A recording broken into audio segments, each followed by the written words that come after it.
গরমকালে বেশি কিছু তেল মশলার খাবার খেতে ভালো না লাগলে বা শরীর ঠান্ডা রাখতে এই রেসিপিটা বানিয়ে দেখতে পারেন।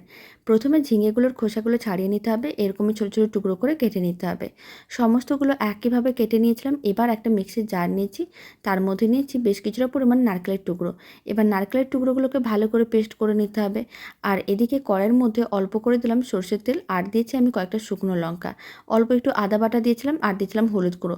সমস্ত মশলাগুলোকে ভেজে নেওয়ার পরে বেশ কিছুটা পরিমাণ আলুর টুকরো দিয়ে দিলাম। আলুর টুকরোগুলোকে হালকা নাড়াচাড়া করে নিয়েছিলাম। এবার এর মধ্যে দিয়ে দিলাম ঝিঙের টুকরোগুলো। সমস্ত কিছু একসঙ্গে ভালো করে মিশিয়ে নিতে হবে। খুব ভালো করে মেশানো হয়ে গেলে নারকেল বাটাটা দিয়ে দিতে হবে। নারকেল বাটা দিয়ে দেওয়ার পরে অল্প একটু মিষ্টি দিলাম, কারণ এই রান্নাটা একটু মিষ্টি মিষ্টি হলে খেতে বেশ ভালো লাগে।